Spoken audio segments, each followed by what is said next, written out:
അദാനിയുടെ പ്രഭാവകാലത്തിന് മങ്ങലേറ്റതിനു ശേഷം പുറത്തുവരുന്ന കാര്യങ്ങൾ അത്ര പന്തിയല്ല. അദാനി ഗ്രൂപ്പിനെതിരെ സ്വിറ്റ്സർലൻഡിൽ അന്വേഷണം നടക്കുന്നുവെന്നാണ് ഹിൻഡൻബർഗ് ഇപ്പോൾ പുറത്തുവിട്ടിരിക്കുന്ന വിവരം. വിവിധ ബാങ്കുകളിലുള്ള അദാനിയുടെ $310 മില്യൺ, ഏകദേശം 2573 കോടിയോളം രൂപ മരവിപ്പിച്ചതായിട്ടാണ് ഹിൻഡൻബർഗ് റിപ്പോർട്ട് ചെയ്തിരിക്കുന്നത്. മാത്രമല്ല, അദാനി ഗ്രൂപ്പ് 2021 മുതൽ കള്ളപ്പണ ഇടപാടിലും മറ്റും അന്വേഷണം നേരിടുന്നുവെന്ന പ്രധാനപ്പെട്ട വെളിപ്പെടുത്തലാണ് ഹിൻഡൻബർഗ് റിപ്പോർട്ടിൽ വ്യക്തമാക്കുന്നത്. എന്നാൽ ആരോപണം അദാനി ഗ്രൂപ്പ് നിഷേധിച്ചിട്ടുണ്ട്.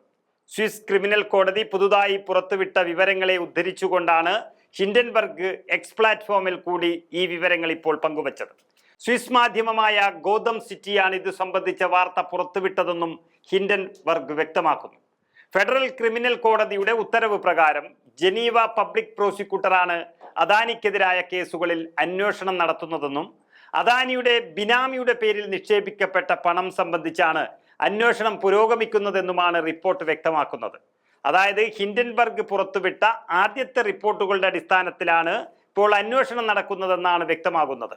ഇതിനെ തുടർന്ന് അദാനിയുടെ പേരിലുള്ള 6 സ്വിസ് ബാങ്ക് അക്കൗണ്ടുകളിലെ $310 മില്യണിലേറെ കണ്ടുകെട്ടിയതായും ഗൗതം സിറ്റി റിപ്പോർട്ടിൽ വ്യക്തമാക്കുന്നു. വ്യക്തമായ തെളിവുകളുടെ അടിസ്ഥാനത്തിലാണ് ഹിൻഡൻബർഗ് അദാനിക്കെതിരെ പുറത്തുവിട്ടതെന്നും ആ വാർത്തയ്ക്ക് പിന്നാലെ കേസ് രജിസ്റ്റർ ചെയ്ത് സ്വിറ്റ്സർലൻഡ് അറ്റോർണി ജനറൽ ഓഫീസ് അന്വേഷണം ഏറ്റെടുക്കുകയായിരുന്നുവെന്നും പറയുന്നു.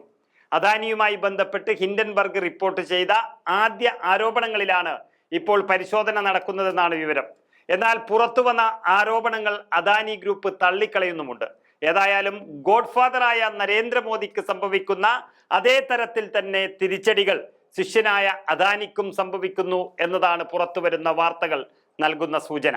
ഒരു ഇന്ത്യൻ വ്യവസായിക്കും കമ്പനിക്കും ഉണ്ടാകുന്ന തകർച്ചയിൽ സന്തോഷിക്കുകയല്ല, മറിച്ച് അന്യായങ്ങൾ കൊണ്ട് കെട്ടിപ്പൊക്കിയ സാമ്രാജ്യങ്ങൾ തകരുമെന്ന ചരിത്ര സത്യം ഇവിടെ ആവർത്തിക്കപ്പെടുകയാണ് ചെയ്യുന്നത്.